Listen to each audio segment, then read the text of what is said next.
Et si nous faisions un point sur l'actualité sportive en compagnie de Karim Baldé. Bonsoir Karim. Avec grand plaisir, bonsoir Amaury. On débute avec du cyclisme et la suite du Grand Prix Chantal Biya au Cameroun. Avec la troisième étape aujourd'hui sur un parcours très vallonné dans le sud du pays. Et au sommet de la côte finale, c'est Marek Kaneki qui s'impose en costaud.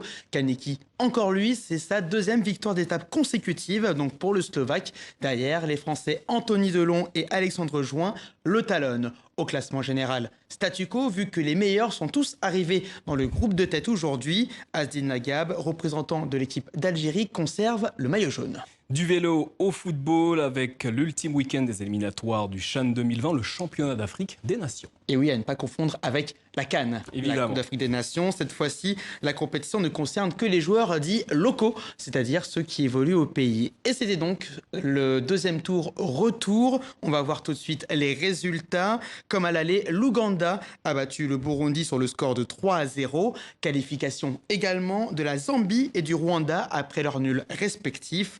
Madagascar échoue aux portes d'un exploit après avoir été renversé en Namibie. Et vous le voyez en bas du tableau, grosse surprise avec l'élimination du Nigeria. Certes, ils ont battu le Togo 2-0, mais sur l'ensemble des deux matchs, ce sont les éperviers qui iront au Tchad pour la première fois. Une pensée pour nos amis togolais. On continue de parler ballon haut avec une belle avancée pour le football féminin au Sud-Soudan.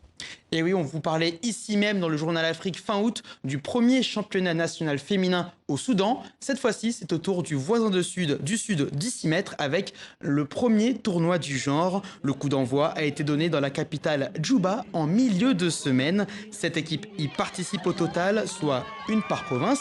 Devant une foule, vous le voyez, enthousiaste, joueuses et officielles prennent conscience de cette dimension historique. Qui ont toujours à l'esprit que le football est réservé aux hommes. La plupart des parents n'aiment toujours pas que leur fille joue au football. Comme nous, les femmes, prenons de l'ampleur au Soudan du Sud, nous jouons désormais au football.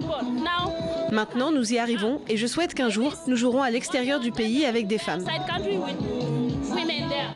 Du rugby, pour terminer Karim, avec la pression qui monte à quelques heures du quart de finale de Coupe du Monde qui opposera le Japon à l'Afrique du Sud. Rendez-vous demain midi dans un Tokyo Stadium acquis à la cause du pays hôte. Mais pour l'Afrique du Sud, les certitudes ont été retrouvées au fur et à mesure de la compétition. Si on fait le bilan de la phase de poule, il y a eu certes cette défaite inaugurale contre la Nouvelle-Zélande, mais ensuite ça a été un festival offensif. 49 points infligés à l'Italie, 57 à la Namibie et 66 au Canada. Des Springboks qui montent donc crescendo au fil du tournoi, mais aussi pendant leur match. Et selon l'entraîneur adjoint sud-africain, il faudra poursuivre sur cette lancée. Nous devons être prêts, bien organisés, car ils vont vraiment accélérer le rythme du jeu.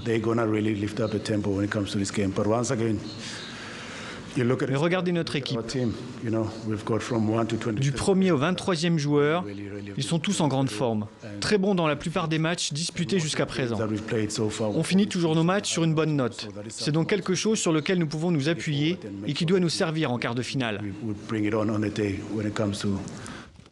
Un dernier mot sur les deux premiers quarts de finale qui ont eu lieu ce samedi avec les victoires de l'Angleterre et de la Nouvelle-Zélande. Un instant, ne vous quittez pas, je vais vous demander de vous mouiller Karim. Quel est votre pronostic pour le match de demain? Ça va être très compliqué parce que le Japon s'est montré compact à la maison, mais l'Afrique du Sud, à mon avis, est supérieure. J'espère ne pas me tromper parce que demain, je sens qu'on va me reprendre là-dessus dans le cas contraire. On en reparle demain. Bonne soirée Karim.